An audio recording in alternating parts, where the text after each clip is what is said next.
வணக்கம், good morning, welcome back to Rainman studio. இது உங்கள் வெங்கடேஷ் எம்ஏஎஸ் ரெயின்மேன். இனிய காலை வணக்கம். இது என் தனிப்பட்ட வானிலை அனுமானம். அதிகாரப்பூர்வ வானிலை முன்னறிவிப்பு மற்றும் தகவல்களுக்கு இந்திய வானிலை ஆராய்ச்சி மையம் மற்றும் அரசு சார் அறிவிப்புகளை பின்தொடருங்கள். நம்ம சேனலை சப்ஸ்கிரைப் பண்ணலன்னா சப்ஸ்கிரைப் பண்ணிவிட்டு பக்கத்தில் இருக்கிற பெல்லை காந்துட்டு ஆல் நோட்டிஃபிகேஷன் எனேபிள் பண்ணிக்கோங்க. மறக்காமல் லைக் பண்ணிவிட்டு ஷேர் பண்ணிடுங்க. அப்போ தான் நம்ம கொடுக்கக்கூடிய முழு எஃபர்ட்டும் உங்களை ரீச் ஆகும். உண்மையான வானிலை காரியங்களோடு நீங்கள் தெரிஞ்சுக்கிறது மட்டும் இல்லை, நீங்களும் கணிக்கிறதுக்கு முன்னேறலாம். அது மட்டும் இல்லை, நம்ம இந்த வீடியோக்கு கீழே டிஸ்கிரிப்ஷன் பாக்ஸில் நம்முடைய புது இங்கிலீஷ் யூடியூப் சேனல் ஒன்று ஃபார்ம் ஆகிருக்கு. அதை பற்றி லிங்க் இருக்குது. ஃபேஸ்புக், இன்ஸ்டா, ட்விட்டருடைய லிங்க் இருக்குது. அதையும் நீங்கள் நம்மளை ஃபாலோ பண்ணலாம். நவ் கேஸ்டர்ட்டை தொடர்ந்து உங்கள் பகுதி மழை எப்படி இருக்கும் அப்படிங்கிறத பார்த்து தெரிஞ்சுக்கிறதுக்கு நம்மளை ஃபாலோ பண்ணிக்கோங்க. மீண்டும் இன்றைய வானிலை நிகழ்வு 18 நவம்பர் 2025 உங்களுக்காக. இன்றைய வானிலை அனுமானத்தில் நம்ம தெரிஞ்சுக்க வேண்டிய விஷயம், நேற்று இலங்கைக்கு தென்கிழக்காக இருந்த அந்த குறைந்த காற்றழுத்த தாழ்வு பகுதி இன்று இலங்கை ஊடாக பயணித்து இலங்கைக்கும் குமரிக்கடல் பகுதிகளுக்கும் இடைப்பட்ட பகுதிகளில் ஒரு டில்டடாக குறைந்த காற்றழுத்த தாழ்வு பகுதியானது நீடிக்கிறது. அதனுடைய காற்று மேலடுக்கு சுழற்சியானது 7.8 கிலோமீட்டர் வரையிலும் கூட அதனுடைய உயரம் காணப்படுகிறது. இதனுடைய காரணமாக கிழக்கு திசை காற்றும் நமக்கு தமிழக கடலோர பகுதிகளில் வீசுகிறது. இந்த ஈரமிகு கிழக்கு திசை காற்று நமக்கு தென்சீன கடல் பகுதிகளிலிருந்து வருவதனாலையும் இந்த மேலடுக்கு சுழற்சி மற்றும் தாழ்வு பகுதி காரணமாகவும் ஏற்படக்கூடிய கன்வர்ஜென்ஸ் காரணமாக நேற்று நாகை மாவட்டத்தில் பரவலாக பலத்த மழை பதிவானுச்சு. அதே மாதிரியான மழை இன்னிக்கும் தமிழகத்தில் பல பகுதிகளில் பதிவாக இருக்கிறது. குறிப்பாக இன்று காற்றழுத்த தாழ்வு பகுதியானது குமரிக்கடல் பகுதி ஊடாக பயணிக்க போகிறது. அப்படிங்கிறதுனால தென் தமிழகம் சற்று உஷாராக இருக்க வேண்டிய காலம் அப்படின்னு நம்ம சொல்லலாம். ஸோ அது மட்டும் இல்லை, காட்ஸ் ஏரியா மேற்கு தொடர்ச்சி மலையை ஒட்டிய பகுதிகளிலையும் கனமழைக்கான வாய்ப்புகள் இருக்கின்றன.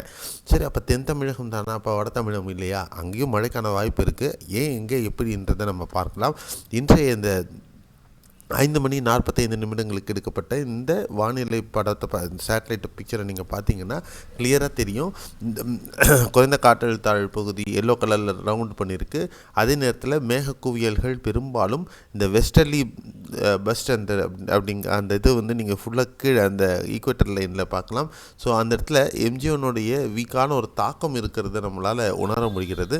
அதே நேரத்தில் இந்தோனேஷிய கடல் பகுதிகள் வரலையும் அதனுடைய தாக்கம் இருப்பதனால அடுத்த குறைந்த காற்றழுத்த தாழ்வு பகுதி அடுத்த 48 முதல் 72 மணி நேரத்திற்குள்ளாக மீண்டும் இதே இந்தோனேஷிய பகுதிகளுக்கும் இலங்கைக்கும் இடைப்பட்ட பகுதிகளில் ஃபார்ம் ஆகிறதுக்கான வாய்ப்பு, தென்கிழக்கு வங்கக்கடல் பகுதிகளில் ஃபார்ம் ஆகிறதுக்கான வாய்ப்புகள் இருக்கிறது. அதே நேரத்தில் மேகக்குவியல்கள் நாகை மாவட்டத்திலிருந்து இப்போ சற்று கன்வர்ஜென்ஸ் மேலே ஏறி கீழே மயிலாடுதுறையிலிருந்து மேலே மரக்காணம் வரலையும் அந்த அடர்ந்த மேகக்குவியல்களை நம்மளால் பார்க்க முடியுது. அதே நேரத்தில் தெற்கு ஆந்திர பகுதிகளிலையும் இருக்குது. சேட் அப்படின்னா நம்ம சென்னை மற்றும் சுற்றுவட்டார பகுதிகளில் எதிர்பார்க்கப்பட்ட மழை நிகழ்வு அதிகமாக ஏற்படலை. ஆனால் நம்ம எம்ஏஎஸ் ரெயின்மேன் நேற்று இதில் க்ரீன் கலர் தான் கொடுத்துருந்தோம். ஸோ எதிர்பார்ப்பு இது மாதிரி தான் இருக்க முடியும் அப்படின்னு நம்ம எதிர்பார்ப்பு இருந்தது. அது மேற்கு பகுதிகளில் தான் மழைக்கான வாய்ப்புகள் அதிகம் இருக்கும், திருவள்ளூர் மாவட்டத்தில் இருக்கும் அப்படின்னு நம்ம எதிர்பார்த்தோம். அது மாதிரியான நிகழ்வு தான் இன்றைக்கி நடந்திருக்கு. ஸோ அடுத்து வரக்கூடிய நாட்கள் எப்படி இருக்கும் அப்படின்னு நம்ம பார்க்கறதுக்கு முன்னாடி கடந்த 24 மணி நேரத்தில் பதிவான மழை அளவு பார்த்தோம் அப்படின்னா குறிப்பாக நாகப்பட்டினம் மாவட்டம் டோட்டலி பேட்டர்டுன்னே சொல்லலாம். அதில் தோப்புத்துறை 18 சென்டிமீட்டர் மழை பதிவாக இருக்குது.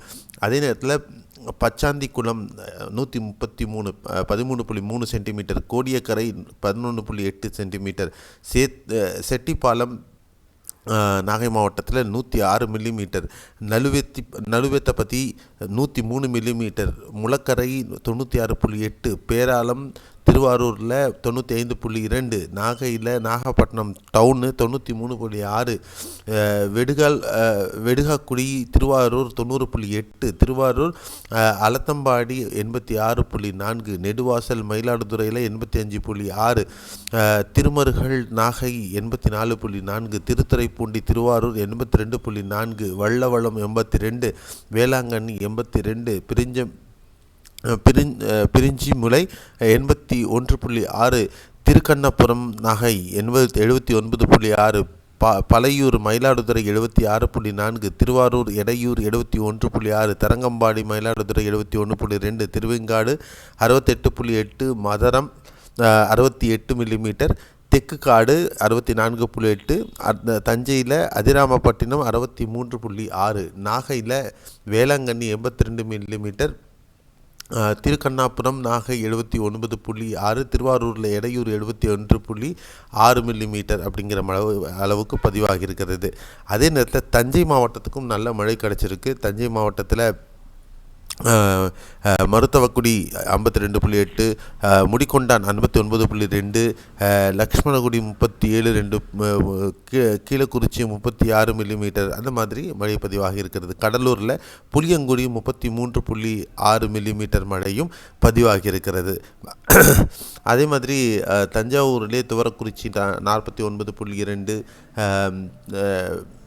பெரிய நாயகிபுரம் 48.6, கண்டித்தம்பேட்டை 44.8 இந்த மாதிரி மழை பதிவாகி இருக்கிறது. ஸோ இதில் இன்றைக்கி டெல்டா மாவட்டங்கள் தான் நல்ல மழை கிடச்சிருக்கு. ஸோ இன்றைக்கும் நேற்று கடந்த 24 மணி நேரத்தில் இன்றைக்கும் எங்கெங்கெல்லாம் மழை இருக்க போகுதுங்கிறத நம்ம பார்க்கலாம். அடுத்த 24 மணி நேரத்திற்கு கேரளா பொறுத்தவரையிலையும் பரவலாக கனமழை எல்லா மாவட்டங்கள்லேயும் இருக்கும். குறிப்பாக பத்தனம்திட்டா, இடுக்கி, வயநாடினுடைய கிழக்கு தென்கிழக்கு பகுதிகள் மற்றும் மலப்புரத்தின் மேற்கு பகுதிகள், நிலம்பூர் அந்த பகுதி, பாலக்காடு மேற்கு தொடர்ச்சி மலை ஒட்டிய பகுதிகளில் கனமழை முதல் மிக கனமழை இருக்கக்கூடும். திருவனந்தபுரம், கொல்லம், ஆலப்புழா, கோட்டயம், எர்ணாகுளம், திரிசூர், பாலக்காடு, மலப்புரம், கோழிக்கோடு, வயநாடு, கண்ணூர் மற்றும் காசர்கோடு மாவட்டங்களில் பரவலாக கனமழை இருப்பதற்கான வாய்ப்புகள் இருக்கிறது. இன்றைக்கி கர்நாடகாவுக்கும் மழை. ஏன் அப்படின்னா அந்த கிழக்கு திசை காற்று உள்ளே ஊடுருவி போகுது. அதனால் அங்கே மழைக்கான வாய்ப்பு, கன்வெக்ஷன் ரெயின்ஸ் இருக்கும். கோலார், சிக்பலாப்பூர், பெங்களூர், ராம்நகரா, மாண்டியா, ஆசன், மாண்டியா, மைசூர், சாம்ராஜ்நகர், கொங்கு, தும்கூர் மற்றும் சித்திரதுர்கா மாவட்டங்களில் பரவலாக மிதமானது முதல் கனமழை. தாவணகரே, ஷிமோகா, உடுப்பி, சிக்மகளூர், அசன், தட்சிண கன்னட பகுதிகளில் லேசான மழை பதிவாகிறதுக்கான சாத்தியக்கூறுகள் இருக்குது. ஆந்திரா நேற்று மாதிரியே இன்றைக்கும் நெல்லூர், காவாலி, திருப்பதி மாவட்டங்களில் தொடர்ந்து கனமழை பதிவாகிறதுக்கான வாய்ப்பு. கடப்பா, அன்னமய்யா, சித்தூர், அனந்த்பூர் மற்றும் சத்யசாய் மாவட்டங்களில் பரவலாக மிதமானது முதல் கனமழை இன்று மாதிரியே தொடர்வதற்கு வாய்ப்புகள்.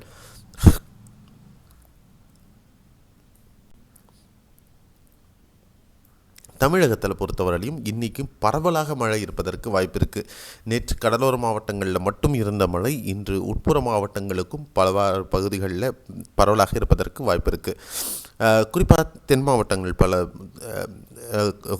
அந்த குறைந்த காற்றழுத்த பகுதி இலங்கை ஒட்டிய பகுதிகளில் இருக்கிறதுனால கன்னியாகுமரி, திருநெல்வேலி, தூத்துக்குடி, ராமநாதபுரம், விருதுநகர், தேனி, தென்காசி மாவட்டங்களில் பரவலாக கனமழை இருப்பதற்கு வாய்ப்பு.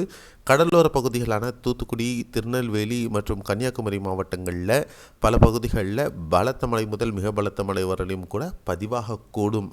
வானிலை படிவங்கள் காட்டலைனாலும் நான் ஒரு சின்ன எக்ஸ்பெக்டேஷனில் இது இருக்கக்கூடும் அப்படிங்கிற அமைப்பு போட்டிருக்கேன். இது மாறுதலுக்கு உட்படலாம். அதே நேரத்தில் ராமநாதபுரம் மாவட்டத்திலையும் கனமழை இருக்க வாய்ப்பு. நீலகிரி மாவட்டத்திலையும் பரவலாக இன்று கனமழை இருப்பதற்கு சாத்தியக்கூறுகள் இருக்கிறது. சென்னை, திருவள்ளூர், காஞ்சிபுரம், செங்கல்பட்டு, ராணிப்பேட்டை, விழுப்புரம், பாண்டிச்சேரி, கடலூர், மயிலாடுதுறை, காரைக்கால் மற்றும் நாகை மாவட்டத்தில் இன்றும் பரவலாக கனமழை முதல் பலத்த மழை வரையிலும் பதிவாகிறதுக்கான சாத்தியக்கூறுகள் இருக்கிறது. உட்புற மாவட்டங்களில் வேலூர், திருப்பத்தூர், திருவண்ணாமலை, கிருஷ்ணகிரி, தருமபுரி, கள்ளக்குறிச்சி, சேலம், மேற்கில் ஈரோடு, திருப்பூர் மற்றும் கோவை மாவட்டங்களில், நாமக்கல், கரூர், திண்டுக்கல், மதுரை, இந்த பக்கம் சிவகங்கை, புதுக்கோட்டை, தஞ்சை, திருவாரூர், அரியலூர், பெரம்பலூர், திருச்சிராப்பள்ளி, கள்ளக்குறிச்சி மாவட்டங்களில் பரவலாக மிதமான மழை, ஒரு சில பகுதிகளில் கனமழையாக இருக்க வாய்ப்பு இருக்குது. இதுவரையும் ஒரு சொட்டு மழை வரல அப்படின்னு நீங்கள் நிறைய பேர் எனக்கு கேட்டிருக்கீங்க. ஃபேஸ்புக்கில் கேட்டிருக்கீங்க, இதுலேயும் கேட்டிருக்கீங்க, யூடியூப்லேயும். இது கண்டிப்பாக இன்று மழை இருக்கும். அடுத்த 2-3 நாட்களுக்கு இந்த மழை கண்டிப்பாக உங்களை குளிர்விக்கும் அப்படிங்கிறதுல எந்தவித மாற்று கருத்தும் இல்லை. சென்னை பொறுத்தவரையிலையும் இன்று பகல் நேரத்தில் ஒரு சில பகுதிகளில் லேசான மிதமான மழை எதிர்பார்க்கலாம். இன்று மாலை இரவில் அதிர்ஷ்டம் இருப்பின் கனமழையை எதிர்பார்க்கலாம். இதுதான் இப்போ இருக்கக்கூடிய அமைப்பினுடைய இது. ஸோ நேற்று நம்ம வர்ஸ்ட்டாக சென்னை மிஸ் பண்ணிச்சு. இன்றைக்கி அடுத்த 24 மணி நேரத்தில் அந்த அதிர்ஷ்டம் திருப்பி வருமா? ஏன் அப்படின்னு சொல்கிறேன்னா, அந்த ட்ராஃப் லைன் மூவ் ஆகிருக்கு. ரெண்டாவது மேகக்குவியல்கள் கடல் பகுதிகளிலேருந்து நிலப்பரப்பை நோக்கி ஈஸியாக இப்போ தான் மூவ் ஆக ஆரம்பிச்சிருக்கு. அதே நேரத்தில் நமக்கு கிழக்கு திசை காற்று காரணமாக உட்புற மாவட்டங்களுக்கு செல்லும்போது சற்று வலுவடைந்தும் செல்கின்றன. ஸோ இதெல்லாம் ஒரு நல்ல ப்ரீகர்சர் அப்படின்னே சொல்லலாம். பட் எந்த அளவுக்கு இது நம்மளுக்கு பலன் தரப்போகிறது அப்படிங்கிறத நம்ம பொறுத்து இருந்து பார்க்கலாம். ஸோ இன்றைய வீடியோவில் அமைப்பு என்ன, அடுத்து வரக்கூடிய அமைப்பு என்ன மாடல்ஸ் சொல்கிறது அப்படிங்கிறதையும், என்ன எதிர்பார்க்கலாம், என்ன பதிவானது அப்படிங்கிற ஒரு டீட்டெயில்டான வீடியோ பார்த்துருக்கீங்க. இந்த வீடியோ உங்களுக்கு பல புரிதல்களை கொடுத்துருக்குன்ற நம்பிக்கை எனக்கு இருக்குது, அறிதல்களையும் கொடுத்துருக்குன்ற நம்பிக்கை எனக்கு இருக்குது. ஸோ இது மாதிரியான உண்மையான தகவல்களை தொடர்ந்து பெறணும் அப்படின்னா நம்ம சேனலை சப்ஸ்கிரைப் பண்ணிவிட்டு பக்கத்தில் இருக்க பெல் ஐகான் தொட்டு ஆல் நோட்டிஃபிகேஷன் எனேபிள் பண்ணிக்கோங்க. மேலும் வீடியோவை லைக் பண்ணிவிட்டும் ஷேர் பண்ணிடுங்க. அடுத்த காணொலியில் மீண்டும் இணையலாம். அதுவரை நவ்காஸ்ட் டேலண்ட் நம்முடைய ஃபேஸ்புக், ட்விட்டர், இன்ஸ்டாவில் போய்கிட்டே இருக்கும். அதோடைய சேனல், அதோடைய லிங்க் எல்லாமே கீழே டிஸ்கிரிப்ஷன் பாக்ஸில் இருக்குது. கிளிக் பண்ணி நீங்கள் நம்மளை ஃபாலோ பண்ணிக்கோங்க. நன்றி, வணக்கம், பாய், see you, have a nice day.